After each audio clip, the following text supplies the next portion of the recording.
আমার সাথে আপনাদের এই লেগে যায় এই জন্যই, বুঝছেন?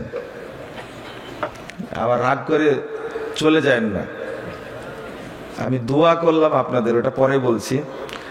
কারণ মদিনা ইসলামী বিশ্ববিদ্যালয়ের সাথে চুক্তি হওয়া মানে একটা প্রতিষ্ঠান আন্তর্জাতিক মানের হয়ে যাওয়া, এবং এক বিশ্ববিদ্যালয়ের সাথে চুক্তি হলে সৌদি আরবের সমস্ত বিশ্ববিদ্যালয়ের সাথে অটো চুক্তি হয়ে যায়। এটা হওয়া খুব কঠিন। তো আমি দোয়া করছি আল্লাহ যেন এটা সহজ করে দেন। একটু আমিন বলেন আপনারা। খুব মনে হয় হিংসা ভিতরে নাকি? আপনার দুই একজনের হিংসাতে আল্লাহ যায় আসে? আজকে এর উপরেই বক্তব্য, খালি একটু বসে থাকেন, বুঝছেন? তো আমি খুব আনন্দিত, তালিমি বোর্ডের সাথে যেহেতু সম্পৃক্ত হয়েছে, এখন আমরা এ ব্যাপারে সুপারিশও করতে পারবো ইনশাআল্লাহ। আর দোয়া তো থাকবেই। অনেক চেষ্টার পরেও হয় না, আবার আল্লাহ কবুল করলে খুব তাড়াতাড়ি হয়ে যায়, তাই না? তাড়াতাড়ি হয়ে যাবে ইনশাআল্লাহ। বগুড়াতে মনে হয় একটা প্রতিষ্ঠান হয়েছে ইতিমধ্যে, দুইটা হয়নি। তো এই প্রতিষ্ঠানটা হওয়ার মতো, কি মুআদালা হওয়ার মতো আমাদের যতটুকু করার সাধ্য যতটুকু আমরা করবো ইনশাআল্লাহ। ইনশাআল্লাহ আল্লাহ তুমি আমাদের প্রচেষ্টাগুলোকে কবুল করে নাও, আমিন। আজকে সবচেয়ে মর্যাদাবান মানুষ তারা যে 8টা বাচ্চার পাগড়ি দেওয়া হলে তাদের বাপ মা বা তাদেরকে যারা প্রতিপালন করেছে তারা সবচেয়ে ভাগ্যবান মানুষ, সবচেয়ে ভাগ্যবান। কোরআনের হাফেজকে কবরে কোনো শাস্তি দেওয়া হবে না, কোনো শাস্তি হবে না, কোনো শাস্তি হবে না। কিয়ামতের মাঠে কোরআনের হাফেজরা থাকবে খুবই আনন্দিত এবং তারা আল্লাহর পাশে থাকবে, বলেন আলহামদুলিল্লাহ। রাসূল সাল্লাল্লাহু আলাইহি ওয়াসাল্লাম বলছেন যে হাফেজকে দাফন করার পর থেকে কোরআন সেখানে পাহারা দিতে থাকবে। ওই কবরে কি জাহান্নামে ফেরেশতা ঢুকবে? এমনি একটা হাদিস এসেছে 9438 নম্বর হাদিস, তাবরানী কাবিরের মধ্যে এসেছে, ইউতার রাজুলু ফি কবরি, মাইয়িতকে কবরে দাফন করার সাথে সাথে, খুব ভালো করে শুনেন, ভুলে যাবেন না, কেউ ঘুমাবেন না, কালকে ঘুমাবেন ইনশাআল্লাহ। কালকে তো প্রোগ্রাম নাই মনে নাকি, একদিনই তো, কালকে ঘুমাবেন। রাসূল সাল্লাল্লাহু আলাইহি ওয়াসাল্লাম বলছেন মাইয়িতকে কবরে রাখা মাত্রই জাহান্নাম থেকে একজন ফেরেশতা পাঠানো হয়। ফাইদা উতিয়া মিন কিবালি রাসিহি, যখন ও মাথার দিকটা ঢুকতে থাকে, দাফাআতহু তিলাওয়াতুল কোরআন, ওই যে কোরআন তেলাওয়াত করেছে, কোরআন ওখানে পাহারাদার, ওকে প্রতিরোধ করে তাড়িয়ে দেয়। তাই এদিক দিয়ে ঢোকার তোমার অধিকার নাই, আমি এখানে পাহারাদার আছি।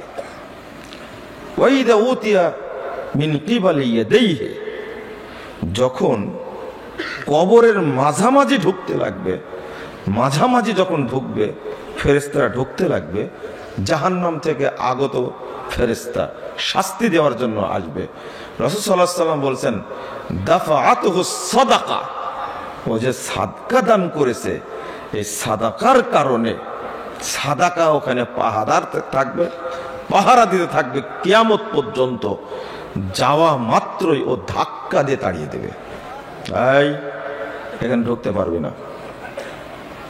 ওয়াইদা উতিয়া মিন কিবালি রিজলাইহি, মাথার দিকতে ঢুকতে পারলো না, সামনাসামনি ঢুকতে পারলো না, এবার জাহান্নামের ফেরেশতা চেষ্টা করবে পায়ের দিক থেকে ঢোকার।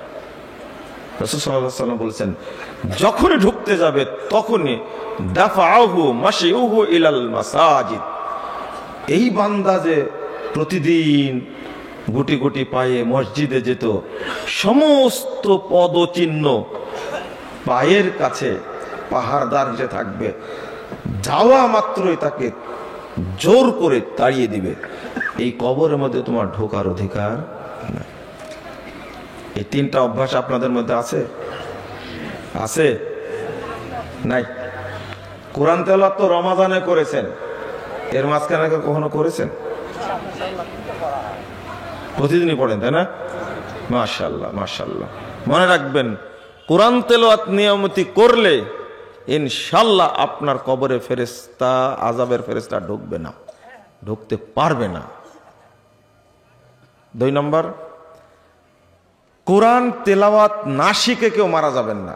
মনে থাকবে, আমি বলতে গেছিলাম হাফেজের কথা। যদি কোরআন তেলাওয়াত না জানেন তাহলে আপনার কবরে প্রশ্নের উত্তর দেওয়া খুব কঠিন হয়ে যাবে, দিতে পারবেন না, হয়তোবা দিতে পারবেন না।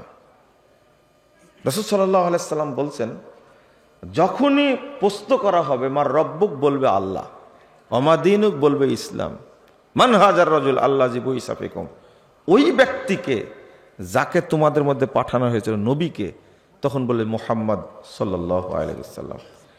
4 নম্বর প্রশ্ন এবার করবে, ওমা ইউদরিকা, তোমাকে কে জানালো বলো তো?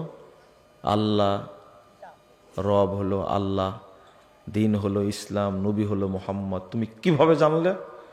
তখন মাইয়েত বলবে, করাতু কিতাব আল্লাহ, পারবো না মানে আমি তো আল্লাহর কিতাব আল কোরআন পড়েছিলাম, ও সাদ্দাকতু বিহি ওয়া আমানতু, আমি তাকে সত্যায়ন করেছিলাম, আমি তার জীবনে বাস্তবায়ন করেছি এবং তার প্রতি দৃঢ় ঈমান এনেছিলাম। 5ম প্রশ্ন হলো, হার রাইতালরা, তুমি কি আল্লাহকে দেখেছো? মৌলিক প্রশ্ন 3টা, আর 2টা প্রশ্ন কি? মোহাব্বতের প্রশ্ন। তাহলে আল্লাহকে কি তুমি দেখেছো? তখন বলছে, হুয়া নূর, আল্লাহ তো নূর, দুনিয়াতে আল্লাহকে দেখা যাবে না। আল্লাহকে দেখব কখন? পরকালে দেখব। কথা বুঝতে পারলেন? এই হাদিস প্রমাণ করে যার তেলাওয়াত জানা নাই তারা কবরের প্রশ্নের উত্তর দিতে পারবে না। অবশ্যই তেলাওয়াত করেই মরবেন। যারা জানেন না তারা বলেন ইনশাআল্লাহ। সবাইকে বলতে বলিনি। যারা তেলাওয়াত করতে এখনো জানেন না তারা তেলাওয়াত করবেন, শিখবেন, বলেন ইনশাআল্লাহ। রাসূল সাল্লাল্লাহু আলাইহি ওয়াসাল্লাম বলছেন, যখন কিয়ামত অনুষ্ঠিত হবে হাফেজের কবর ফেটে যাবে। ফেটে যাওয়া মাত্রই কোরআন তাকে স্বাগত জানানোর জন্য কবরের পাশে চলে আসবে। কাকে স্বাগত জানাবে? সচিব সাহেবকে, BCS cadre, doctor, master, engineer, জজ, ব্যারিস্টার, ম্যাজিস্ট্রেট, মন্ত্রী? কোরআনকে স্বাগত হাফেজকে স্বাগত জানানোর জন্য কোরআন আসবে। যখনই ফেটে যাবে হাফেজ দাঁড়ানো মাত্র দেখতে পাবে, দেখে জিজ্ঞেস করবে, ইয়াকুলুল কোরআন হাল তারিফুনি, হাফেজ সাহেব তুমি কি আমাকে চিনতে পারছো? আপনারা বলেন এভাবে, এই হাফেজ সাহেব, কোরআন বলবে হাল তারিফুনি, হাফেজ সাহেব আমাকে কি চিনা যায়? হাফেজ সাহেব বলবে লা আরিফুকা, তোমাকে তো আমি চিনতে পারতেছি না, তুমি কি? তখন কোরআন পরিচয় দেওয়া বলবে, আনা সাহিবুকাল কোরআন, আরে আমি তো তোমার সাথে কোরআনুল কারীম। বলেন তো এর চেয়ে মর্যাদা কি হতে পারে? কোরআন স্বাগত জানাবে হাফেজকে, কিয়ামতের মাঠে নিয়ে যাবে। রাসূল সাল্লাল্লাহু আলাইহি ওয়াসাল্লাম বলছেন, 1464 নম্বর হাদিস, আবু দাউদের মধ্যে আসছে, ইউকালু লি সাহিবিল কোরআন। আমি যে বললাম হাফেজ সাহেব, এটা আমার কথা, এটা হাদিসে আসছে। ইউকালু লি সাহিবিল কোরআন, হাফেজ সাহেবকে বলা হবে, আল্লাহ বলবেন, ইকরা ওয়ারতাকি ওয়ারাত্তিল কামা কুনতা তুরাত্তিলু ফিদ দুনিয়া ফাইন্না আখিরা মানজিলিক ইনদা আখির আয়াতিন তাকরাউহা ফাইন্না মানজিলাক ইনদা আখির আয়াতিন তাকরাউহা। আল্লাহ রাসূল সাল্লাল্লাহু আলাইহি ওয়াসাল্লাম বলছেন, আল্লাহ বলবেন, তুমি তোমার মর্যাদায় উত্তীর্ণ হতে থাকো, উপরের দিকে অবতরণ করতে থাকো, উঠতে থাকো এবং তেলাওয়াত করো। ওয়ারাত্তিল কামা কুনতা তুরাত্তিলু ফিদ দুনিয়া, ওইভাবেই পড়ো যেভাবে তো দুনিয়াতে পড়তে। তোমার মর্যাদা ওই জায়গায় গিয়ে থেমে যাবে যে জায়গায় গিয়ে তুমি তেলাওয়াত শেষ করবে। অর্থাৎ কোরআনের হাফেজকে সে কোন জায়গায় থাকবে তেলাওয়াত করে করে নির্বাচন করার জন্য আল্লাহ তাকে অধিকার দিয়ে দেবেন। আর কোনো মানুষকে এই ইখতিয়ার দেওয়া হবে না। রাসূল সাল্লাল্লাহু আলাইহি ওয়াসাল্লাম বলছেন, হাফেজের বাপ মাকে কিয়ামতের দিনে এমন দুইটা সুন্দর কাপড় পরানো হবে, সবাই ন্যাংটা, সবাই কি ন্যাংটা, উলঙ্গ, বিবস্ত্র, কারো পরনে পোশাক নাই। ঠিক ওই মুহূর্তে হাফেজের বাপ মাকে আল্লাহ এত সম্মান দেবেন, আল্লাহ রাসূল বলছেন লা ইয়াকুম বিহিমাদ দুনিয়া, পৃথিবীতে যত সম্পদ আছে আসমান জমির মাঝখানে সব বিক্রি করার পরেও একটা টুকরা কেনার মতো অর্থ হবে না। এত দামি কাপড়, সবাই উলঙ্গ, কিন্তু আল্লাহ হাফেজের বাপ মাকে সম্মান দিয়ে তাদেরকে কাপড় পরাবেন। তারা জিজ্ঞেস করবেন, আচ্ছা আমাদের কাপড় পরানো হলো কেন? তারা তো জানে না, জানবে কি করে? 8টা হাফেজ বের হলো, আপনি জিজ্ঞেস করেন এদের কারো বাপ ইঞ্জিনিয়ার না, জিজ্ঞেস করেন আপনি, আমি না জেনেই বলছি, এদের কারো বাপ ইঞ্জিনিয়ার না, এদের কারো বাপ ডাক্তার না, এদের কারো বাপ বিচারপতি না, ব্যারিস্টার না, এদের কারো বাপ প্রফেসর না, সচিব না, বিসিএস ক্যাডার কারো বাপ নাই। আছে? বলেন তো, আপনারা সাক্ষী দেন। আমি এমনি বললাম, এদের কারো বাপ বিসিএস ক্যাডার না, এদের সবার বাপ হয় ভ্যান চালক, নাহলে রিক্সা চালক, নাহলে দোকানদার, একেবারে নিম্নবিত্ত ফ্যামিলিতে গেছে কোরআনের হাফেজ হিসেবে পড়াশোনা করছে। এদের দাম পৃথিবীতে কিচ্ছু নাই। এই অপমানের কারণে আল্লাহ কিয়ামতের মাঠে তার বাপ মাকে কাপড় পরাবে। তোমরা মর্যাদা পাওনি দুনিয়ায়, মর্যাদা আমি আল্লাহ নিজেই দিব। এর চেয়ে বড় সম্মান আর কি? হে হাফেজের বাপ মায়েরা, ধৈর্য ধারণ করুন, কোনো টেনশন করবেন না। আপনার ছেলে হাফেজ হয়েছে, আপনার আত্মীয় স্বজন বলেছে এ ফকিরি বিদ্যা পড়াশোনা করতে ভিক্ষা করে খাবে, তো অপমান করেছে, আপনি টেনশন করেন না, টেনশন করেন না। কিসের টেনশন? হাফেজ যে জায়গায় থাকবে, ওই যে শেখ বলে গেলেন, হাফেজ তার বাপ মাকে ধরে নিয়ে উপরে চলে যাবে, এটাই তো হাদিসে। লজেন মাস্টারের বাড়িতে খাওয়া দাওয়া করছে, লজেন মাস্টারের বাড়িতে খাওয়া দাওয়া করছে, লজিক মাস্টার খুঁজে বের করবে, খুঁজে বের করে তাকে সাথে নিয়ে যাবে। এটা তো আপনি বুঝবেন না। এটাই হলো আফসোস, এটাই হলো আক্ষেপ। আমাদের দেশে কোরআনের হাফেজ আলেমকে কোনো মর্যাদা মূল্যায়ন করা হয় না, উল্টাটাই করা হয়। বললেই তো রাগ করবেন আপনি, উল্টাটা করা হয় মানে টুপিওয়ালা দেখলেই গায়ে জ্বর আসে, আলেম মানুষ দেখলেই। আপনারা তো এগুলো ফেস করেন না, আমরা রাস্তাঘাটের দিনে দুপুরে রাতে সব সময় এগুলোর কবলে পড়ি। এত শিক্ষা অর্জন করে কি লাভটা হয়েছে বলেন? এই ছেলেগুলো সব উজু করতে জানে, জিজ্ঞেস করেন, উজু করতে জানে, কিন্তু বিসিএস ক্যাডার 5 পয়সা ইসলামকে দাম দেয় না। এত পড়াশোনা করেছে, এখনো দাঁড়া থেকে পেশাব করে না, ঠিক না বললেও ঠিক, দাঁড়া থেকে পেশাব করে। ওর বসার সিস্টেমই নাই। বগুড়া থেকে ঢাকা যাচ্ছিলাম, ফুসবিলে না, দিনাজপুর থেকে ঢাকা যাচ্ছিলাম, ফুসবিলে যে নামলাম, এক ভদ্রলোক আমার পাশ থেকে, একসঙ্গেই ঢুকলাম বাথরুমে, নাউজুবিল্লাহ আস্তাগফিরুল্লাহ। শিক্ষিত মানুষ খাড়া খেত দিয়ে শুরু করে দিল মারা। এরা কোনোদিন খাড়া থেকে পেশাব অন্তত করবে না, মনে রাখেন। তা আপনি এরকম উচ্চ শিক্ষিত মানুষের লাভটা কি হয়েছে? এটা অভিশাপ, আমি বলিনি, আল্লাহ নবী বলেছেন। আল জামিউস সাগীরের মধ্যে হাদিসের সনদ সহিহ 1879 নম্বর হাদিস। রাসূল সাল্লাল্লাহু আলাইহি ওয়াসাল্লাম বলছেন, ইন্নাল্লাহা ইউবগিযু কুল্লা আলিমিন বিদ-দুনিয়া জাহিলিন বিল আখিরা। যে সমস্ত মানুষ দুনিয়ার জ্ঞানে পরিপক্ক, পাকাপুক্ত, অভিজ্ঞ, পণ্ডিত, দুনিয়ার জ্ঞান অনেক জানে, কিন্তু দিন সম্পর্কে সে অজ্ঞ, পরকাল সম্পর্কে জাহেল। আল্লাহর নবী জাহেল বলেছে, আপনাকে জাহেল বলে রাগ করেন? এটা রাসূলের ভাষা রে ভাই। পরকালের ব্যাপারে জাহেল, দিনের ব্যাপারে জাহেল। আল্লাহ এই সমস্ত শিক্ষিত মানুষদের উপরে গজব বর্ষণ করেন, অভিশাপ বর্ষণ করেন, আল্লাহ লানত করেন।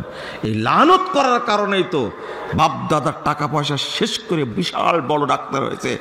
এত বড় ডাক্তার সিরিয়াল নিতে গেলে 6 মাস সময় লাগে। কয় মাস?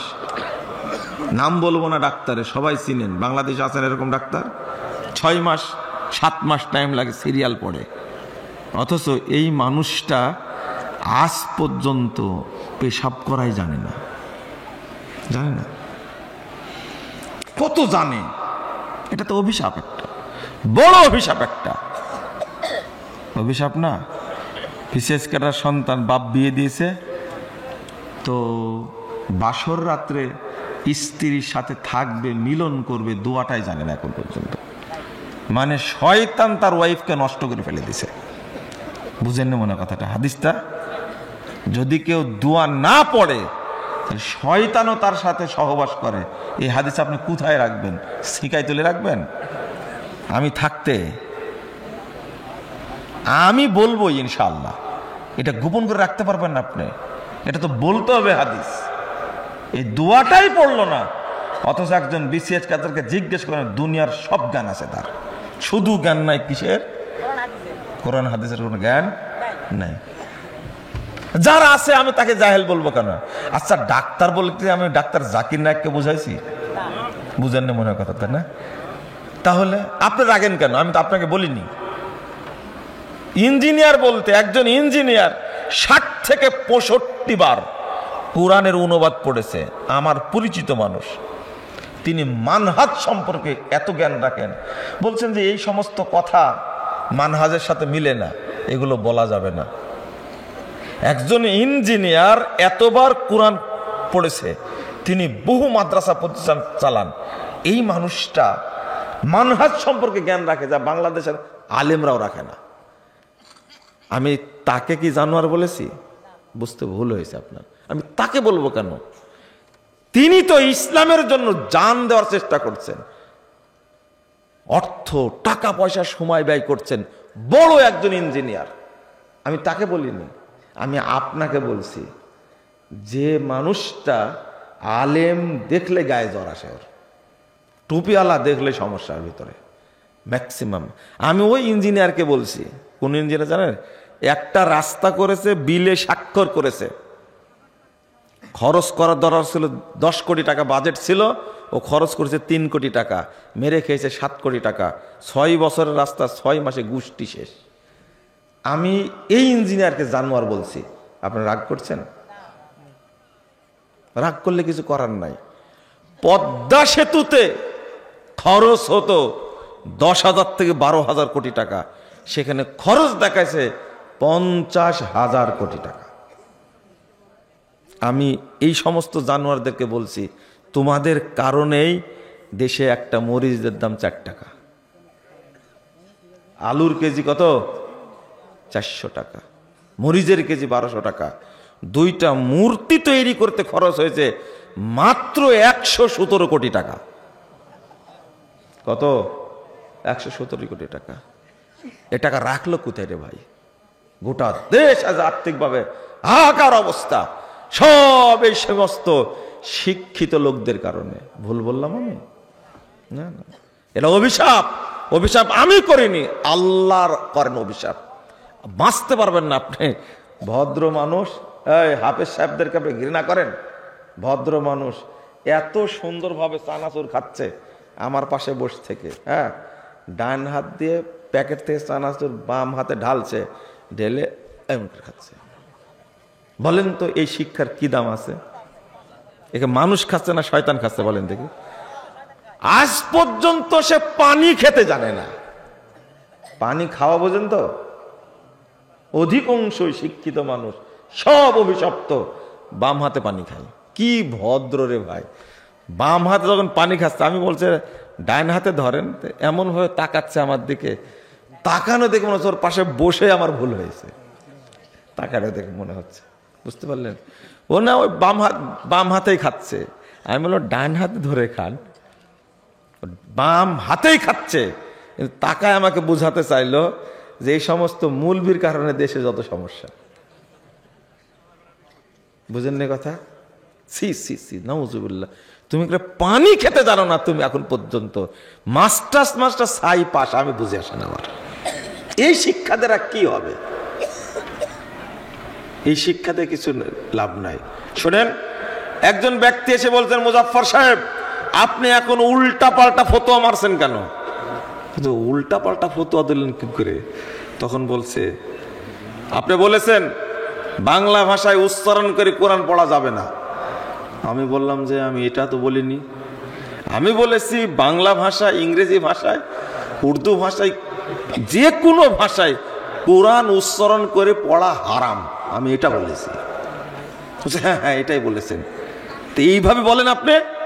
তারপরে বলেছি পড়া যাবে না, উচ্চারণ করে কোরআন পড়া যাবে না।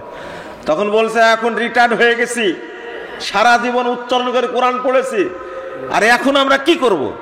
আমি বললাম যে পড়েন, আলিফ বা তা সা, কোরআন কোরআনের ভাষাতেই পড়তে হবে। আপনারা কি বুঝলেন?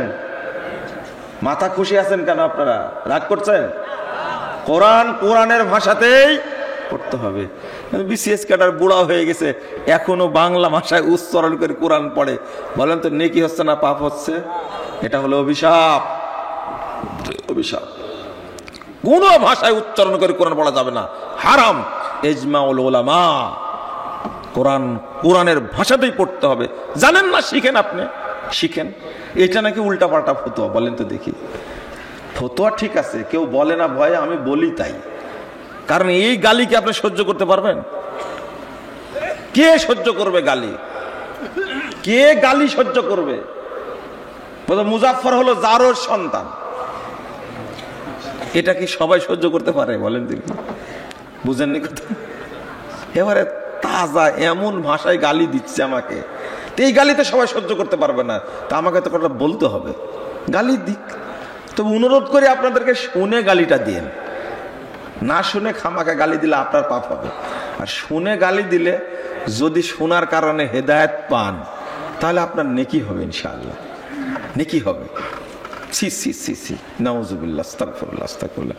মাফ করবেন, আমি আজকে এই বিষয়ে কথা বলতে চাইনি, কিন্তু কথাটা বলে ফেললাম। আপনারা সবাই সন্তানদেরকে মাদ্রাসায় পড়াবেন, বলেন ইনশাআল্লাহ? বলেন, জোরে বলেন ইনশাআল্লাহ। জোরে বলেননি, এদিকের লোক বলেইনি। সবাই মাদ্রাসায় ছাত্রদেরকে, সন্তানকে পড়াবো, বলেন ইনশাআল্লাহ। যেখানে বানর তৈরি হয় সেই প্রতিষ্ঠানে আমরা পড়াবো না, ইনশাআল্লাহ। বানর তৈরি হয়, বুঝছেন? বাপ এত সুন্দর নাম রাখছে, জাফর ইকবাল, এত সুন্দর নাম জাফর ইকবাল, এত সুন্দর নাম। এই ব্যাকুব পড়াশোনা করে বিশ্ববিদ্যালয়ে পড়ে প্রফেসর হয়ে বলছে আমি বানর থেকে তৈরি হয়েছি। মানুষ নাকি বানর থেকে তৈরি হয়েছে। কি অভিশাপ না একটা? আগে শাস্তি হবে তার বাবা মায়ের, তারপরে শাস্তি হবে তার, কারণ বাবা মা ওর পিছনে অনেক টাকা পয়সা খরচ করেছে, করে এই অবস্থা হয়েছে। খবরদার কোন সন্তানকে স্কুলে ভর্তি করাবেন না, সরাসরি নিষেধ করছি আমি। কারণ মুসলমান কখনো তার সন্তানকে স্কুল কলেজে ভর্তি করতে পারে না, সে ভর্তি করবে মাদ্রাসায়। আগে বেসিক জ্ঞান দেন তাওহীদের, তারপরে তাকে ইঞ্জিনিয়ার বানান। আমি বলিনি ইঞ্জিনিয়ার করা যাবে না, ডাক্তার বানানো যাবে না, বিসিএস ক্যাডার বানানো যাবে না, আমি কিন্তু এটা বলিনি। আপনি বেসিক জ্ঞান দেওয়ার পরে বড় ডাক্তার বানান, দেশের বড় ইঞ্জিনিয়ার বানান, বড় সচিব, এরা হবে সব সৎ। যত সেক্টরে বসে আছে দেখলেন না, সচিবালয়টা পুরা শেষ করে দিল, দেখলেন আপনারা? দেশের সম্পদ পুরা শেষ করে দিল, কত পরিকল্পনা। এরা সবাই জেনারেল শিক্ষিত শয়তানেরা, এই দেশটাকে ইন্ডিয়ার একটা অঙ্গরাজ্য করার জন্য চেষ্টা চালাচ্ছে, কূটনীতি করছে ভিতরে বসে বসে। এরা সব শয়তানের চালাইগুলো, সব শয়তান এগুলো। পারবা না কোনোদিন, মনে রেখো। তুমি কিয়ামত পর্যন্ত চেষ্টা করো, পারবা না ইনশাআল্লাহ। কারণ এই দেশের প্রত্যেকটা ইঞ্চিতে ইঞ্চিতে আলেম ওলামার রক্ত লেগে আছে। এই রক্ত পাড়িয়ে অপবিত্র মোদি কষাই এই দেশকে দখল করতে পারবে না ইনশাআল্লাহ। কখনোই পারবে না। ওই স্বপ্ন তোমার স্বপ্নই থাকবে। এত বড় শয়তান না হলে দেশের বিরুদ্ধে চক্রান্ত করে, যে দেশে জন্ম নিয়ে যাচ্ছে, যে নিচে থাকছে। আর নাস্তিক যেখানেই পাবেন, আমি প্রশাসনের লোককে বলি, র্যাবের লোককে বলি, সেনাবাহিনীকে বলি, বিজিবিকে বলি, যে পর্যায়ের লোক আছেন আপনারা, যেখানে নাস্তিক দেখবেন সেখানে প্রতিরোধ করবেন। এদের বাংলাদেশের জায়গা দেওয়া যাবে না। বিগত 16-17 বছরে শুধু নাস্তিকই পয়দা করেছে বাংলাদেশে, শুধু নাস্তিক পয়দা করেছে। যারা বাংলাদেশের শত্রু, ইসলামের শত্রু, এদেশের মানুষের শত্রু, এরা স্বাধীনতার শত্রু। এদের ক্ষমা করা যাবে না। আপনার সন্তানকে তৈরি করেন, আগে তাওহীদ শিক্ষা দেন। বেটা শোন, আগে আলেম হ, এরপরে তোকে বিসিএস ক্যাডার করব। এমন জায়গায় বসবি নাস্তিকের পিন্ডি গরম করে দিবে একবারে। বুঝেন না আমার কথা? কেন ডাক্তার হবে না? অবশ্যই ডাক্তার হবে। হবে না মানে? আরে আল্লামা আব্দুল্লাহ আল কাফি আল কুরাইশি, আপনাকে এই ফতোয়া কে শিখাইছে? ইংরেজি শিখা যাবে না? তিনি যেমন ইংরেজি জানতেন, সারা বাংলাদেশকে শাসন করেছেন। মাওলানা আকরাম খাঁ সারা বাংলাদেশকে শাসন করেছেন। পূর্ব পাকিস্তান, পশ্চিম পাকিস্তান, উভয় পাকিস্তানে শিক্ষা কমিশন গঠন হচ্ছে, তখন হলো মাওলানা আকরাম খাঁকে শিক্ষা কমিশন চেয়ারম্যান করা হয়েছে। নাম হলো মাওলানা। বাংলাদেশ স্বাধীন করেছে মাওলানা ভাষা নেই। খামাখা এই মাত্র 60-70 বছরে কিছু নাস্তিক তৈরি হওয়ার কারণে ইসলামী শিক্ষার 12টা বাজিয়ে দিয়েছে তারা। কেন আপনি শিক্ষা দিবেন না? আগে আলেম তৈরি করেন, তারপরে আপনি বানান, বড় একজন ইঞ্জিনিয়ার বানান, ডাক্তার বানান, সচিব হবে। আজকে 700-800 সচিবের মধ্যে 100 সচিব যদি বেসিক ইসলাম থাকতো, তাহলে এই দেশটা এইভাবে চক্রান্ত করে, ষড়যন্ত্র করে দেশটাকে ধ্বংসের দাঁড়াতে নিয়ে যেতে পারতো না, কখনোই পারতো না। এটা আমাদের কারণে পেরেছে। এক শ্রেণীর কুলাঙ্গার ফতোয়া দিয়েছে, ছি, মুসলমানদের ইংরেজি শিক্ষা দেওয়া যাবে না, রাজনীতি করতে দেওয়া যাবে না। এই 60-70 বছর সর্বনাশটা আসছে, এখন আর হবে না।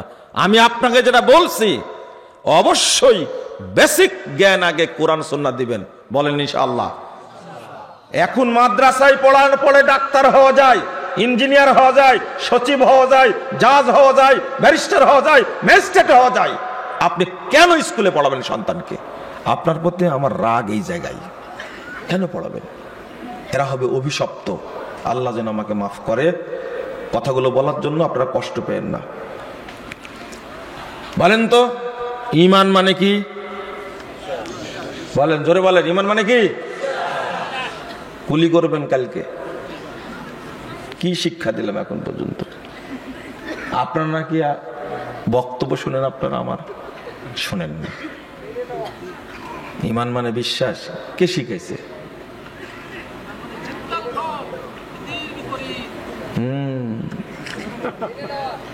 এটাই সাইজ করেছে। মানহাজগত জ্ঞান না থাকার সমস্যাটা হয়েছে।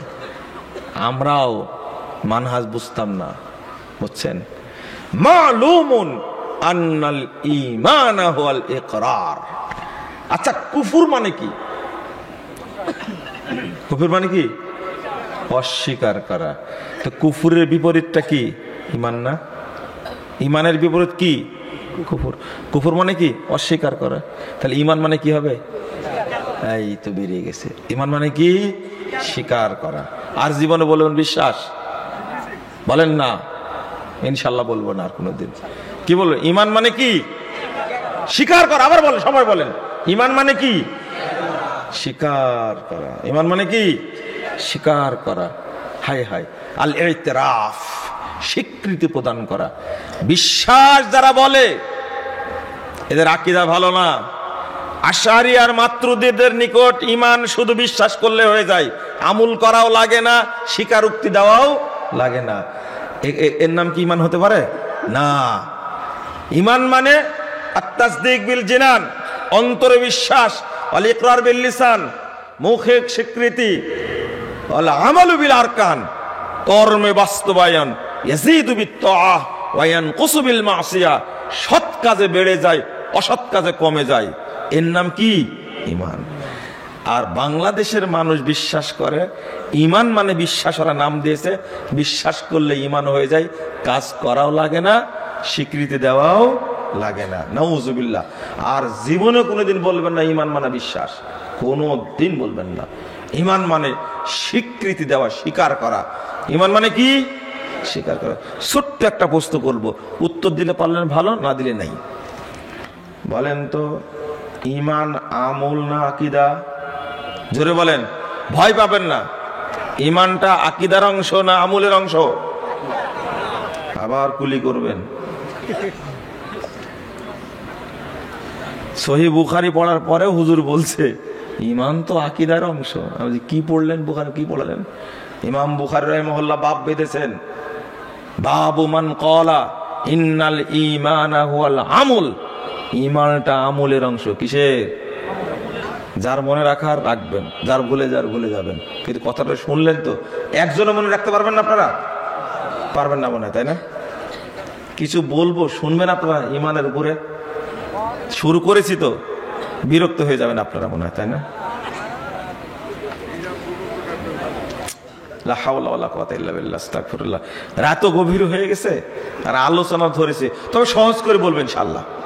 আপনারা তো গভীর রাতে আলোচনা শুনেন, আজকে একটু শুনেন, সময় দেন আমাকে, দিবেন সময়? তাহলে বুঝেছি, একটু ঝালাই করতে হবে।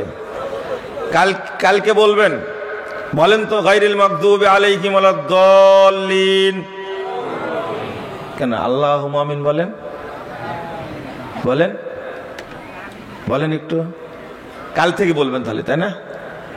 এত বড় দোয়া পড়ার পরে কি বলেন? আমিন। এখন পড়ার সময় আল্লাহ মানলেন কেন? কেন? বক্তা বলছে আল্লাহুম্মা আমিন, শুরু হয়ে গেছে। আচ্ছা, কি বললো গো যে আল্লাহুম্মা আমিন বললো? বুঝেন মনে হয় কথাটা? বুঝেছেন? কি বুঝলেন বলেন তো? সালাম ফিরানাই বলছে, বক্তা মঞ্চে ওয়াজ করতে বলছে আল্লাহুম্মা আমিন, শুরু করে দিয়েছে। কিন্তু আল্লাহুম্মা আমিন মানে কি? আল্লাহ তুমি কবুল করো। তো কিছু তো বলেইনি, কি কবুল করবে? অথচ সালাতের মধ্যে যখন ইমাম বলল গায়রিল মাগদুবি আলাইহিম ওয়ালাদ-দাল্লিন আমিন, সবাই চুপচাপ বসেছিল, কেউ আমিন বলেনি। তো সালামের পরই শুরু করেছে কি? ইমাম বলেছে একবার আল্লাহুম্মা আমিন, আর মুক্তাদিরা সবাই কি খুব জোরে জোরে বলতেছে। ইমাম যে কি বলছে তা শোনা যায় না। ইমাম বলছে আল্লাহ 4 মাসের বেতন বাকি, এরা বেতন ঠিক মতো দেয় না, এদের পরিবারে তুমি বরকত দিও না। আর আপনি কি বলছেন? আমিন। দারুণ দোয়া। এখন এক ইমাম আমাকে বলছে, বিভিন্ন জায়গায় দেখা হয় এদের সাথে, আচ্ছা আপনি কিভাবে জানলেন যে ইমাম হাত তুলে বলে যে 4 মাসের বেতন বাকি আছে? আমি বললাম যে কেন? ওই যে আপনি যে বক্তব্যে বলেছেন, আপনি জানলেন কি করে? এই দোয়া করি। আসলে করেন? করি মানে কি? বেতন দেয় না তো কি করবো? ইমাম সাহেব নিজে বলছে এটা। নাউযুবিল্লাহ, আস্তাগফিরুল্লাহ। আমি এমনি বলি যে বেতন বাকি 4 মাসের বেতন বাকি, বাচ্চা কাচ্চা খুব কষ্টে আছে, মুসল্লিরা বেতন দেয় না, এই ওয়াজ করতেছে। আর আপনারা কি বলছেন? আল্লাহুম্মা আমিন, আল্লাহুম্মা আমিন। কোথায় আমিন বলতে হয় সেটাও জানে না। মুসিবতের শেষ নাই। একজন সালাম দিয়ে বিদায় নিচ্ছে যে আসসালামু আলাইকুম ওয়া রাহমাতুল্লাহি তাআলা ওয়া বারাকাতুহু। কি বললেন যে তাআলা ওয়া বারাকাতুহু। তাআলা বললেন কেন? একটু স্মার্ট লাগে। কত বেকুবের বাকিব, চিন্তা করেন। আল্লাহ বলেছেন, রাসূল বলেছেন, সাহাবীরা তাবেঈ বলেছেন, এটা ওতে সন্তুষ্ট না। কি বলবে? তাআলা ওয়া বারাকাতুহু। এর কোনো দলিল আছে বলেন তো দেখি? হ্যাঁ, চিঠি লিখে বলছে মাস সালাম। কি বলছে? মাস সালাম। আমি বললাম না, মাস সালাম লেখা হলো বিদআত, লিখতে হবে ওয়াস সালাম। কি বলতে হবে? আপনারা লেখেন না মা সালাম? এই লেখেন তো আপনারা মা সালাম, লিখবেন না? কি লিখবেন? ওয়াসসালাম। এটা হলো সুন্নাহ, ওয়াসসালাম। তো ইমাম সাহেব বলছে যে সবই যে ভুল করি, আমাদের ভুল সব করেন, খুঁজেন আপনি ভুল করেন কেন? একটু আমি বললে সবাই আমাকে দোষারোপ করে। ওই যে যেমন আজকে বললাম, দেখেন কালকে ইউটিউবাররা একবারে ভাইরাল করে দেবে একবারে। তার ঈমান মানে কি হলো? স্বীকার করা। ঈমান আমল না আকীদা? আমল। মাশাআল্লাহ, আলহামদুলিল্লাহ। ঈমান আছে, ঈমান আছে বলে ইনশাআল্লাহ। ঈমান আছে। হজ করেছেন? ইনশাআল্লাহ করেছি। ইনশাআল্লাহ কখন বসাতে হয় এটাও জানেন না আপনারা। সি সি সি সি, চিন্তা করছেন আপনি? ঈমান আছে বলেন তো? ওযু আছে? আচ্ছা, কার কার ওযু আছে হাত তোলেন তো দেখি। 1 সেকেন্ড দেরি হয়নি। আমি বললাম যে ঈমান আছে, তো অনেক পরে বলছে ইনশাআল্লাহ। আছে বলছে, এটা বলছে না, বলছে ইনশাআল্লাহ। ওযু আছে, তখন হাত তুলেছে। আচ্ছা, আপনাদের কাছে ওযু বেশি জরুরি না ঈমান বেশি জরুরি? আমার পক্ষে একজনও নাই। ঈমান বেশি জরুরি না ওযু বেশি জরুরি? ওযু। এই তো আমার পক্ষে আছে একজন। টাঙ্গাইল এক ভাই তো লেগে গেলেন আমার সাথে কঠিন ভাবে, বলছে না ওযুই জরুরি। ওযু জরুরি কি করে? ওযু না নামাজ হয় না, ওনার দলিল। আমি বললাম আচ্ছা শুনেন, কোন লোক মারা গেছে, ওযু নাই, তাহলে লোকটা জান্নাতে নামে যাবে না? তখন বলছে যে ওযু নাই যেহেতু জান্নাতে যাবে না। ঈমান মানে লোকটা মরে গেছে, ঘুমায় ছিল, কিন্তু কি নাই? ঈমান নাই। মরে গেছে, কি নাই? ঈমান নাই। বলেন তো লোকটা জান্নাতে যাবে কিনা? যাবে। কিন্তু অপবিত্র অবস্থায় মারা গেছে, ঈমান ছিল, জান্নাতে যাবে না? যাবে। তাহলে ওযু জরুরি না ঈমান জরুরি? ঈমান জরুরি। তাহলে ঈমান নাই বোঝা গেল, তাই না? যদি ঈমানই জরুরি হতো তাহলে আপনাকে হাত তুলতেন যে ঈমান আছে, কিন্তু আপনি নিজেই সন্দেহান ঈমান আছে কিনা, তাই না? আচ্ছা, এবার বলেন প্রশ্নের উত্তর দেন আপনারা। লা ইলাহা ইল্লা আনতা সুবহানাকা ইন্নী কুনতু মিনাজ জালিমিন। আপনার বাপ মারা গেছে, গোসল দেওয়ার সময় দেখছেন বাপের এই জায়গায় তাবিজ বাঁধা। কি বাঁধা? বলেন তো আপনার বাপের ঈমান আছে না নাই? কি হয়েছে? ঈমান ঘুমায় গেছে, ভেঙ্গে গেছে। ঈমান কি হয়েছে? ভেঙ্গে গেছে। মাশাআল্লাহ। উত্তরটা কি ঠিক হলো? ওর মধ্যে কি ঈমান ছিল কোনোদিন? তো ভাঙলো কি করে? আচ্ছা, যে ব্যক্তি কোনোদিন ওযু করেনি তার ওযু ভাঙেছে?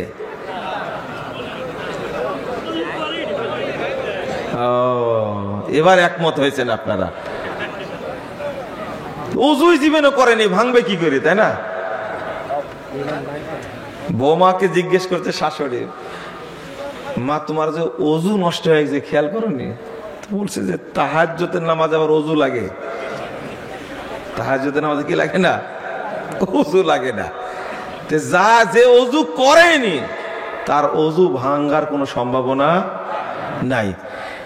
তো তাবিজ তো দেওয়া ছিলই হাতে, যার মধ্যে শিরিক আছে। শুনেন একটু বলি আপনাকে, আপনি আশ্চর্য হবেন। ঈমান এত ভদ্র, ঈমান এত মর্যাদাবান, ঈমান এতটাই সম্মানী, ঈমান এতটা লজ্জাশীল, একটু কোনো কিছু ছোঁয়া লাগলে ঈমান সাথে সাথে কি আউট আউট, ও দৌড় থাকবে না। আল্লাহ রাসূল সাল্লাল্লাহু আলাইহি ওয়াসাল্লাম বলছেন, দেখেন এই যে এখানে বসে আছেন, ইন্নাল্লাহা লা ইয়াকবালু দুআন মিন কলবিন গাফিরিন লাহিন। রাসূল সাল্লাল্লাহু আলাইহি ওয়াসাল্লাম বলছেন, এটা কি ইবাদত না? এখানে যে আপনারা আসছেন ইবাদত না এটা? যদি মনোযোগ না থাকলে তাহলে আপনার ইবাদত কবুল হবে না, ঈমান নেই। মনোযোগ নাই মানে কি? ঈমান নাই, কবুল হবে না। দোয়া করছেন আল্লাহর কাছে, মনোযোগ নাই, কবুল হবে না। লা হাওলা ওয়ালা কুওয়াতা ইল্লা বিল্লাহ। ছোট্ট একটা জিনিস, মনোযোগ নাই, দোয়া কবুল হবে না, ইবাদত কবুল হবে না। আর একটা জিনিস শুনেন, শিরিক তো সবচেয়ে বড় জিনিস।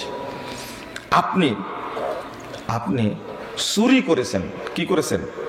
একটা মোবাইল চুরি করেছেন, ঈমান আছে আপনার মধ্যে? নাই। আরো ছোট করে বলি, আপনার ভিতরে হিংসা আছে, কি আছে? 3109 নম্বর হাদিস নাসাইর মধ্যে এসেছে, রাসূল সাল্লাল্লাহু আলাইহি ওয়াসাল্লাম বলছেন, লা ইয়াজতামিআনি ফি কলবি আবদিন আল ঈমান ওয়াল হাসাদ। দুইটা জিনিস এক অন্তরে এক জায়গায় হয় না, ঈমান এবং হিংসা এক জায়গায় হয় না। যার মধ্যে হিংসা আছে তার মধ্যে কি নাই? ঈমান নাই। যার মধ্যে ঈমান আছে তার মধ্যে কি নাই? হিংসা নাই। তাহলে হিংসা থাকলে ঈমান থাকে না। পরের হাদিসটা 3110 নম্বর হাদিস, আল্লাহ রাসূল বলছেন, লা ইয়াস্তামিগু আশ-শুহু ওয়াল ঈমান ফি কলবিন আবদিন আবাদা।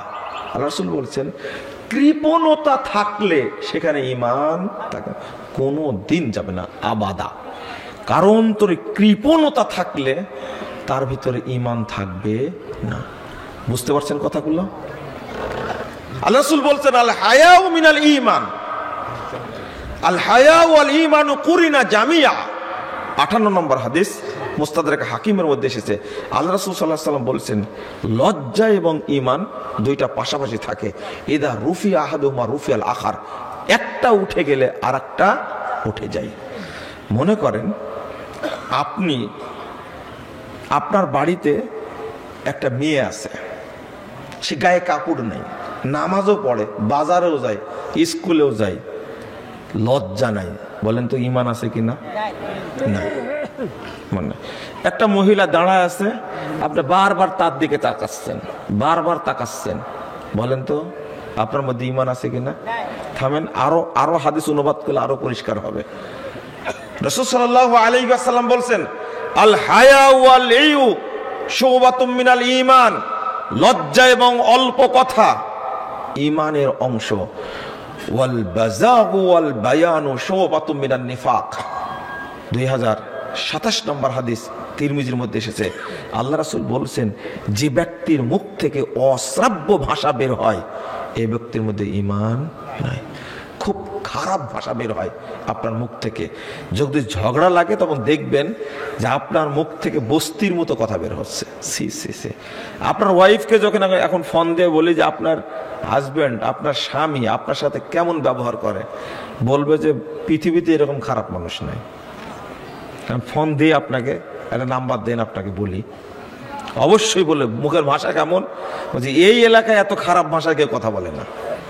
তাহলে বোঝা যাচ্ছে মুখ দিয়ে খারাপ ভাষা বের হলেই বুঝবেন এই লোকটার মধ্যে কি নাই। বুঝেন না মনে হয় কথাটা, তাই না? বুঝেন না আমার কথাটা? এইগুলো কথা শুনতেই চাই না। মুখ দিয়ে খারাপ ভাষা বের হচ্ছে। একজন ড্রাইভার বলছে আমাকে যে আমার স্যারের সবচেয়ে নর্মাল ভাষা হলো শুয়োরের বাচ্চা। বুঝেন না কথা? এই যে আমি এইভাবে বললাম, তা আমারই মনে হচ্ছে আমার ঈমান নাই। আমি উচ্চারণ করতে পারলাম কথাটা, কিন্তু আপনাকে না বুঝালে কেমনে হবে? আপনার ওয়াইফের মুখ কত খারাপ আপনি ভালো বলতে পারবেন যদি আপনার সাথে একাকি বসে বলবেন, আমার ওয়াইফের মুখ দিয়ে যা বের হয় সে আগুনই বের হয়, মানে গালি দিচ্ছে যে শয়তানি গালি দিচ্ছে, এরকম মনে হয়। ওর ভিতরে কি নাই? ঈমান নাই। নাউজুবিল্লাহ। এটা কিন্তু আপনাকে বাংলাদেশ সংসদে পাশ করার দরকার নাই, সার্টিফিকেট দরকার নাই, আপনি নিজে বুঝলেই হবে আমি মুনাফেক। বুঝেননি? আপনি নিজেই বুঝবেন যে আমি মুনাফেক একটা, কারণ আমার মুখ দিয়ে খারাপ ভাষা বের হয়। তারপরে ওয়াল বাজা ওয়াল বায়ান শুবাতুম মিনান নিফাক, বক বক করেন সারাদিন, চুপ থাকবেন, বক বক করে, এই লোকটা মুনাফেক। এই লোকটা কি? যার মুখ দিয়ে খারাপ ভাষা উচ্চারিত হয় সে মুমিন না, সে কি? মুনাফেক। যে ব্যক্তি সব সময় বকবক করে, বেশি কথা বলে, এই লোকটা মুমিন না, লোকটা কি? মুনাফিক। আল্লাহর নবী বলছেন ও মুনাফিক। আপনাকে কেউ নাও বললেও আপনি মুনাফিক। বরং বেশি কথা বলে বলছে, ভাই কথা একটু আমি বেশি বলি, কিছু মনে করেন না। এতই গর্ব করছে কথা বেশি বলে, তাই ও যে মুনাফিক সে নিজেও জানে না। গর্বের সাথে বলছে, ভাই কিছু মনে করেন আমি একটু কথা বেশি বলি। এরকম লোক পাওয়া যায় না সমাজে? বেশি আছে। আর সরকারি চাকরিজীবীদের রিটায়ার্ড পারসন যদি হয়, আর আপনার সাথে যদি বিমানে পড়ে যায়, যে আপনি সৈয়দপুর থেকে ঢাকায় যাচ্ছেন, পড়ে গেছে এই ভদ্রলোক, 1 ঘন্টার রাস্তা আপনার মনে হবে 6 মাস যাবত যাচ্ছে। ওর কথা বক বক করতেই থাকবে। গত কয়েকদিন আগে চিটাগং থেকে আসছিলাম ট্রেনে, একটা লোক পড়ে গেল রাত্রিতে ট্রেন, বুঝতে পারলেন? 11টা না 11:30 ট্রেন। এই লোকটা বক বক করতেই থাকলো। আমার সেদিন মনে হচ্ছে 6 মাস টাইম লাগলো চিটাগং থেকে ঢাকায় আসতে। মানে আল্লাহ নবী কেন বললেন মুনাফিক? যে অল্প কথা বলে সে মুমিন। আল্লাহ রাসূল সাল্লাল্লাহু আলাইহি ওয়াসাল্লাম বলছে যে অল্প কথা বলছে সে কি? মুমিন। খবরদার, বয়স বেশি হলেই যে বলবেন বয়স বেশি হয়ে গেছে, কথা বেশি বলে, কেন বলবেন বেশি? আপনি মুনাফিক কেন আপনার ভিতরে? ছি ছি ছি ছি, নাউজুবিল্লাহ। আল্লাহ রাসূল সাল্লাল্লাহু আলাইহি ওয়াসাল্লাম বলছেন 2625 নম্বর হাদিস তিরমিজির মধ্যে এসেছে, ইজা জানাল আবদ, বান্দা যখন জেনা করতে লাগে, খরাজা আনহুল ঈমান, ঈমান তার থেকে বেরিয়ে যায়, ফাকানা ফাওকা রাসি কাদুল্লাহ, ও তখন ঈমান তখন মাথার উপরে ছায়ার মতো থাকে, ঈমান পালায় যায়। জেনা করতে লাগলে ঈমান থাকে না। ফেসবুকে মোবাইল দেখে ল্যাংটা মহিলা দেখছেন, বলেন তো ঈমান আছে কিনা?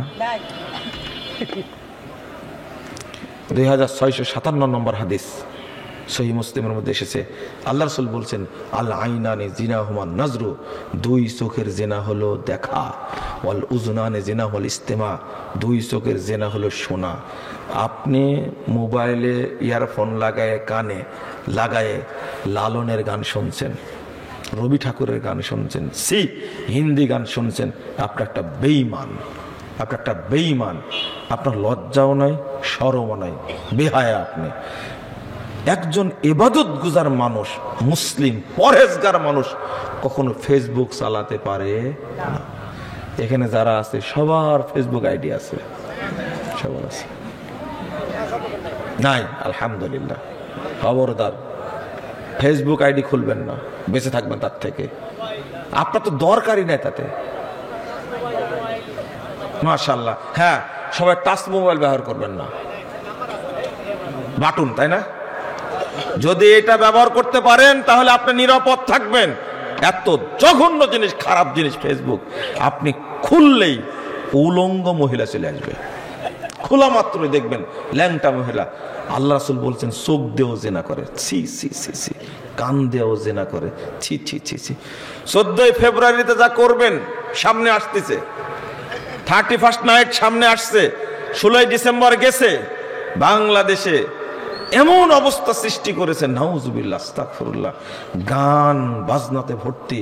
আপনি এই যে পার্টি করার জন্য বেহায়া মহিলাকে ভাড়া করে নিয়ে আসলেন, সবাই মঞ্চে সামনে গান গাচ্ছে, ল্যাংটা হয়ে উলঙ্গ হয়ে গেল, সব বেঈমান।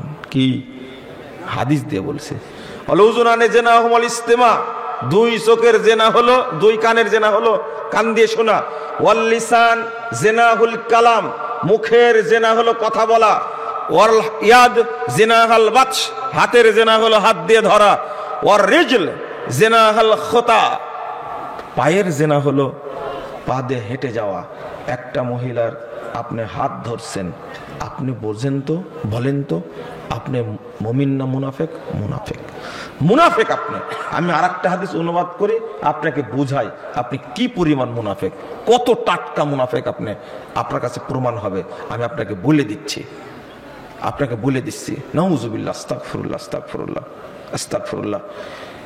একটা যুবক ছেলে, ছাত্র, আজিজুল হক কলেজের ছাত্র, ওই ছাত্রীর সাথে, ওর সহপাঠীর সাথে কি করে? কথা বলে মোবাইলে। বলেন তো মুমিন না মুনাফিক? সে মুনাফিক। সে আমানতের খেয়ানত করছে, সে আমানতের খেয়ানত করছে। নাউজুবিল্লাহ, আস্তাগফিরুল্লাহ। ওই ছেলেকে ওই মেয়েকেই বিয়ে করতে হবে, এই মেয়ে ওই ছেলেকেই বিয়ে করবে। শোনেন, একটা ছেলে প্রশ্ন করছে আমাকে যে একটা মেয়ে তো অনেক ছেলের সাথে কথা বলে, তো কাকে বিয়ে করবে ও? বুঝেননি মনে হয় কথাটা? আমি বলেছি যার সাথে যে প্রেম করছে এটা তো হারাম কাজ, তাই না? এখন বিয়ে করতে হলে এই ছেলে অন্য কোনো মেয়েকে বিয়ে করতে পারবে না, এই মেয়ে অন্য কোনো ছেলেকে বিয়ে করতে পারবে না, এদের সাথে হারাম সম্পর্ক, হারাম সম্পর্ক। তো ছেলেটা প্রশ্ন করছে যে একটা মেয়ে তো অনেক ছেলের সাথে প্রেম করে। আমি বুঝতে পেরে বলছি তুমি এটা বললে না কেন যে একটা ছেলে তো অনেক মেয়ের সাথে প্রেম করে, এটা বললে না যে? বলছি এইটা জিজ্ঞেস করলে তো আপনি বলবেন যে একটা ছেলে তো 4টা বিয়ে করতে পারে। ও আমার চেয়ে কত গুণ বেশি চিন্তা করেছে, খেয়াল করেছেন আপনি? মেয়ের কথা জিজ্ঞেস করছে, ছেলের কথা জিজ্ঞেস করে না। কারণ এটাও জেনে গেছে এই প্রশ্ন করলে উত্তর আসবে একটা ছেলে তো কয়েকটা বিয়ে করে, 4টা বিয়ে করতে, আর একটা তালাক দিয়ে আর একটা করতে পারবে, আর একটা মরে গেলে আর একটা করতে পারবে। এইভাবে একটা পুরুষের 10-12টাও হতে পারে, হতে পারে না? হতে পারে। একসঙ্গে 4টা রাখতে পারে, 5টা পারবে না। বুঝেননি মনে হয়, তাই না? এক সংখ্যাটা 4টা রাখতে পারবে, কিন্তু মরে গেলে আর পারবে না এমনটা না। মরে গেলে আর একটা করতে পারবে, তালাক দিলে আর একটা করতে পারবে, আবার 2-2বার একটা মরে গেলে আর একটা করবে। একদিনে 4টা হয়ে গেছে, 8টা হয়ে গেল না, করতে পারবে। তোর বুদ্ধিগত প্রশ্ন করেছে কার সম্পর্কে? একটা মেয়ে তো অনেকগুলো ছেলের সাথে কথা বলে। চিন্তা করেন, ওর এই বুদ্ধিটাও আছে যে এই কথাটা বললেই আমি বলে ফেলবো। এখন বলেন তো দেখি, একটা মেয়ে নাকি কয়েকটা ছেলের সাথে কথা বলে, প্রেম করে, যে সে কয়জনকে বিয়ে করবে? উত্তর দেন এবার। উত্তর আছে? উত্তর আছে? আগে ওকে চিন্তা করতে হল হারাম, ও মুনাফিক, ও বেঈমান। এই চিন্তাটা সে করেনি, প্রশ্ন করে বসে আছে আগে। তওবা তওবা তওবা, নাউজুবিল্লাহ, আস্তাগফিরুল্লাহ। আল্লাহ যেন আমাদের হেফাজত করে, বলেন আমিন। রাসূল সাল্লাল্লাহু আলাইহি ওয়াসাল্লাম বলছেন, আম্মাল মুমিন ইয়ারা যুনুবাহু কাআন্নাহু ইয়ারা যুনুবাহু। আল্লাহ রাসূল সাল্লাল্লাহু আলাইহি ওয়াসাল্লাম, আম্মাল মুমিন ইয়ারা যুনুবাহু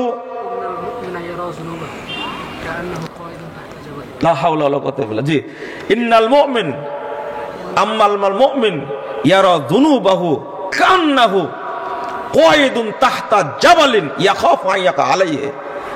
দেখেন কত বক্তব্য বলছি, লেখছি, বলি, কালকে হাদিসটা বলেছি, এখন মাথায় নাই। আর আপনারা একদিন বক্তব্য শুনে মনে রাখবেন আপনারা?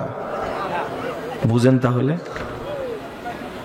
মুমিন ওই ব্যক্তি যে ব্যক্তি পাপকে মনে করে আমি পাহাড়ের নিচে বসে আছি, যে কোনো সময় পাহাড়টা আমার উপরে পড়ে যেতে পারে। এর নাম কি? মুমিন। এর নাম কি? মুমিন, যে পাপকে ভয় করে। ওয়াম্মাল ফাজির, আর মুনাফিক ওই ব্যক্তি, ইয়ারা যুনুবাহু কাযুবাবিন মাররা আলা আনফিহি। আর মুনাফিক ওই ব্যক্তি যে পাপকে পরোয়া করে না, পাপকে ও কিছু মনেই করে না। ধুর, উদাহরণ দিয়ে বলছেন কি, মানে নাকের কাছ দিয়ে একটা মাছি উড়ে যাচ্ছে, তখন কি বলে? ধুর। এই কথাটা যে বলে, পাপকে পরোয়া করে না, তার নাম কি? মুনাফিক। বলেন তো সে মুমিন কিনা? পাপকে পরোয়া করেন না বলতে কি বুঝালাম জানেন? কি বুঝালাম? নাউজুবিল্লাহ, আস্তাগফিরুল্লাহ, আস্তাগফিরুল্লাহ। আজ থেকে 70 বছর আগে শুনেছেন আপনি সুদ হারাম, শুনেননি? শুনেছেন ঘুষ হারাম। আপনি আজ থেকে 60 বছর আগে শুনেছেন টাকনুর নিচে প্যান্ট পরা কি হারাম। আপনি শুনেছেন দাড়ি রাখা কি সুন্নাহ, দাড়ি কাটা কি হারাম, শুনেননি? অন্তত 50 জন আলেমের বক্তব্য শুনেছেন। ইতিমধ্যে 45 জন মারা গেছে, 5 জন বেঁচে আছে। 5 জন কি বেঁচে আছে? আমি বুঝাতে চাচ্ছি আপনাকে, তাহলে যদি পাপকে ভয় করতেন তাহলে 60 বছর যাবত একটা পাপ করতেন আপনি? করতেন না। যদি পাপকে ভয় করতেন তাহলে 70 বছর যাবত একটা পাপ করতেন। মানে আপনি পাপকে পরোয়াই করেন না। বিড়ি খাচ্ছেন আপনি 60 বছর যাবত, মদ খাচ্ছেন, জেনা করছেন আপনি 60 বছর যাবত। বলেন আপনি মুমিন কিনা? আপনি মুমিন? আপনাকে মুমিন বলা যাবে না। আস্তাগফিরুল্লাহ, আস্তাগফিরুল্লাহ, নাউযুবিল্লাহ। আমি আপনাকে বুঝাতে চাচ্ছি একটা জিনিস, যে ঈমান যদি না থাকে কোন ইবাদত কবুল হবে? অথচ ওই লোকটি এখনো সালাত পড়ে, ওই লোকটি তাহাজ্জুদ পড়ে, ওই লোকটি সিয়াম পালন করে, কিন্তু কি নাই? কি নাই?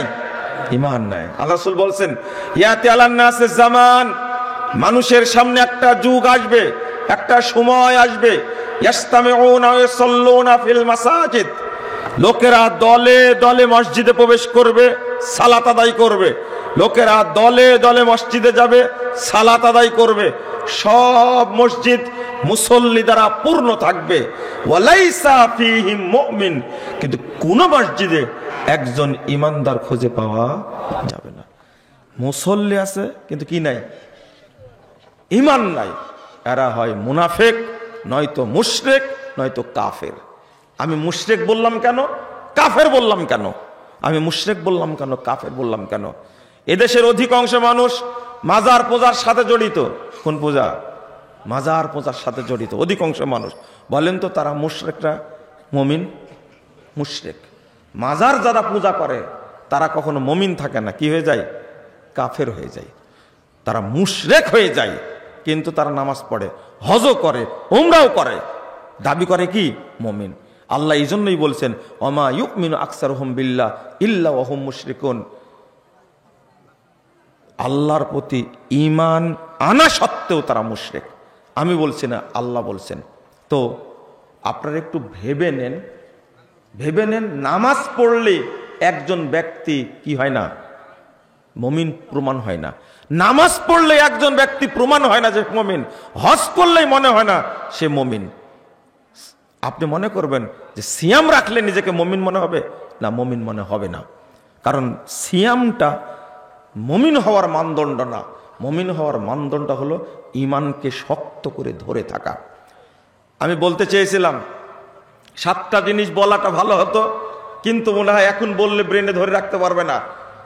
আমি কয়েকটা কথা বলবো। ঈমান নিয়ে আসার বুদ্ধি কি, আর ঈমান বাড়ানোর বুদ্ধি কি। মনে করেন ঈমান নাই, কি ঈমান বোঝা গেল ঈমান নাই, এখন কি করবেন? বলেন কি করবেন? আশহাদু আল্লা ইলাহা ইল্লাল্লাহ ওয়া আশহাদু আন্না মুহাম্মাদান আবদুহু ওয়া রাসূলুহু। ঈমান আসলো, ধরে রাখবেন কি করে? ঈমানকে ধরে রাখবেন কি করে? প্রতি ওযুর সময় একটা দোয়া পড়েন আপনারা? বলেন তো কি দোয়া, জোরে বলেন।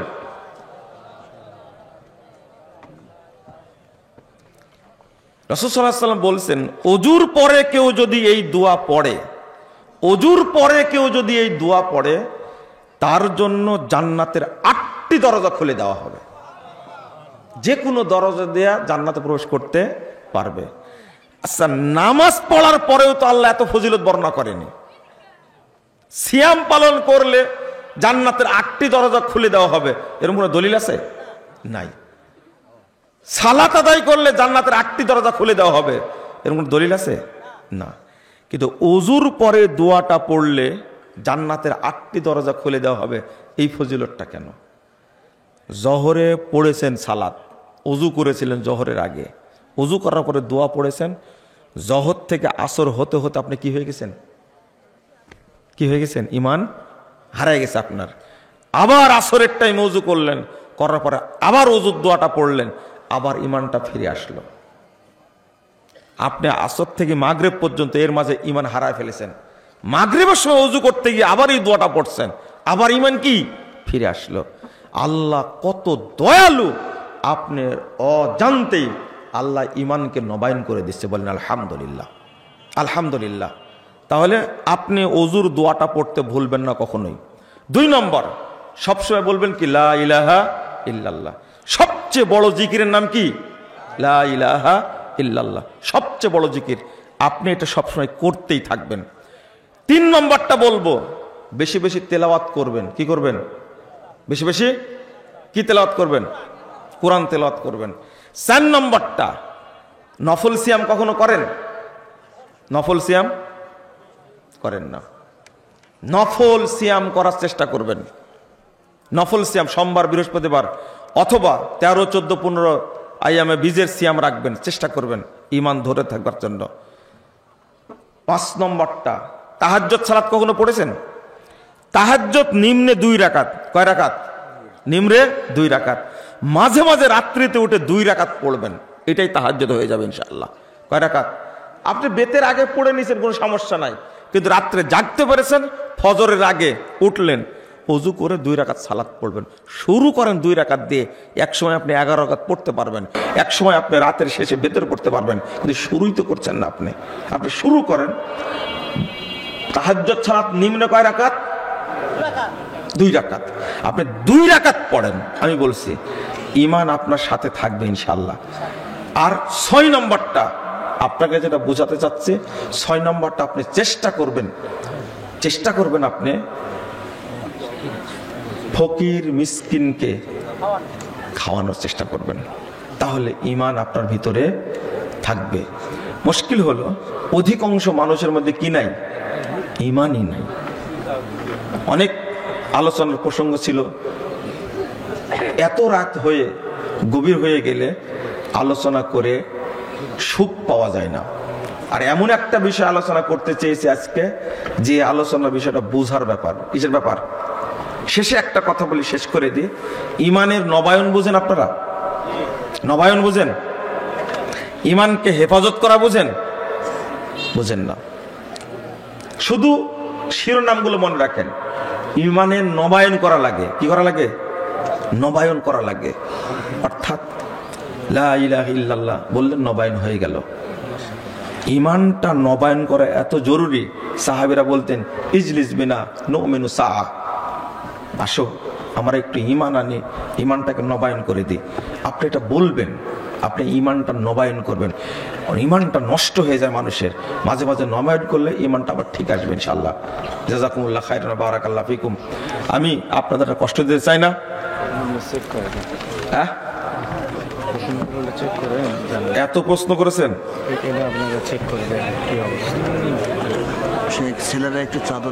ও আচ্ছা আচ্ছা, চাদর নিয়ে যাওয়ার কথা বলেছিলেন, ভুলে গেছি।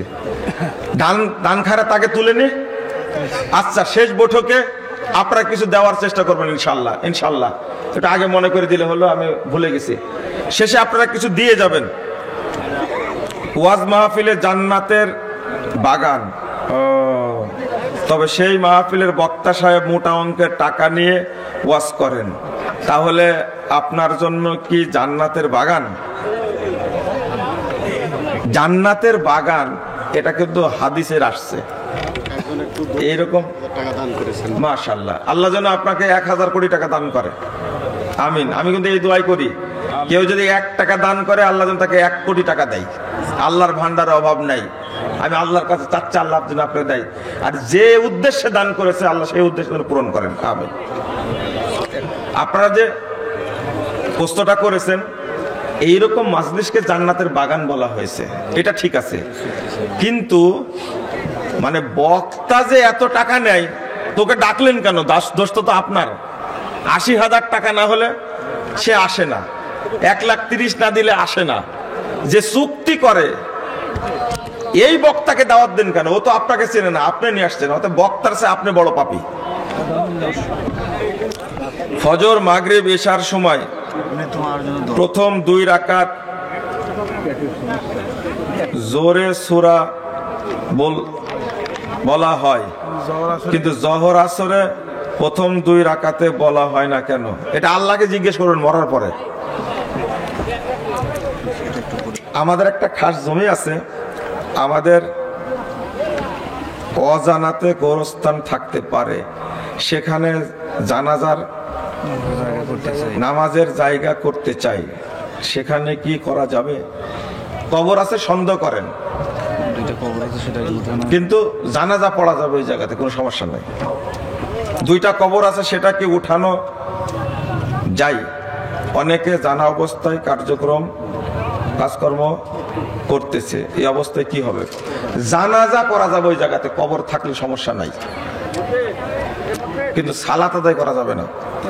জানাজার সালাত আদায় করে মৃত ব্যক্তির বাড়িতে সকল মুসলিমের জন্য খাবারের দাওয়াত দেওয়া হয়। হারাম খাওয়া, এটা হারাম। এক ওয়াক্তের কাজা সালাত অন্য ওয়াক্তে জামাতের সাথে আদায় করা যাবে কি? যাবে, আদায় করা যাবে, কিন্তু প্রশ্ন হলো কাজাটা করলেন কেন সেটা বলেন আগে। এটা তো লেখেননি আপনি। খুব সাবধান, ইচ্ছা করে যদি সালাত ছুটে যায় সে আর মুসলিম থাকে না, কিন্তু কাফের হয়ে যায়। নামাজ কাজা হয়ে কারণে আমি ভ্যান লেগেছি বগুড়া, আজকে ভয় ঢুকেছে, নামাজটা ইয়া হয়ে যাবে, তার না করে লয় পুরোটা ধরবে, এখানে নামাজ কাজা হবে।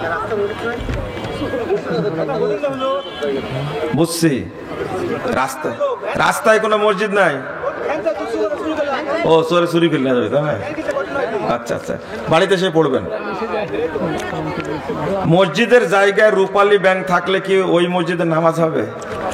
মসজিদে নামাজ হবে, সমস্যা নাই, কিন্তু ব্যাংক ভাড়া দেওয়া ঠিক হয়নি। অস্ট্রেলিয়া প্রবাসী ছাত্র দোয়া চেয়েছে, 1000 টাকা দিয়েছে। বারাকাল্লাহ ফিকুম, জাযাকুমুল্লাহ খাইরান। প্রত্যেক রাতে আল্লাহ সপ্তম আসমানে আসেন, কিন্তু বাংলাদেশে রাত হলে অন্য দেশের দিন প্রায়। কিভাবে? এটাই জিজ্ঞেস করেন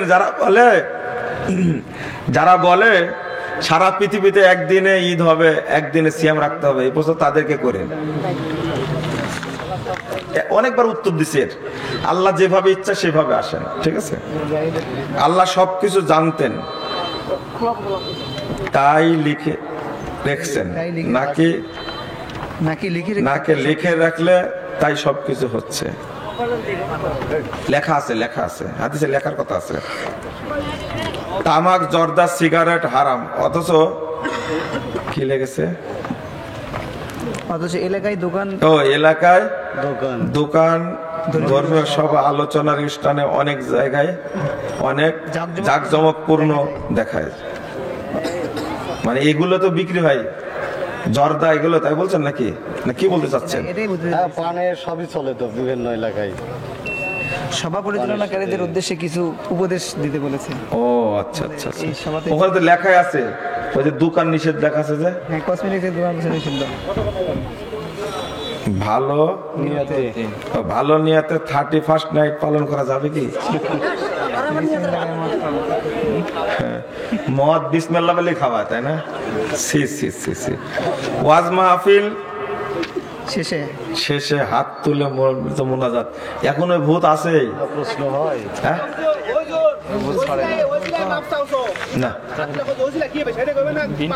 না এগুলো বলাই যাবে না, এইভাবে বিদাত। সালাতুর রাসূলে লেখা আছে শুধু সালাত শুরুর সময় আউযুবিল্লাহ এবং বিসমিল্লাহ পড়তে হবে। জোহরের 12 রাকাত সালাতে অর্থাৎ 4 বার সানা পড়তে হয়। প্রথম রাকাতে সানার পর আউযুবিল্লাহ, শুধু বিসমিল্লাহ, আর তারপর বাকি সব সালাতে শুধু বিসমিল্লাহ পড়ি।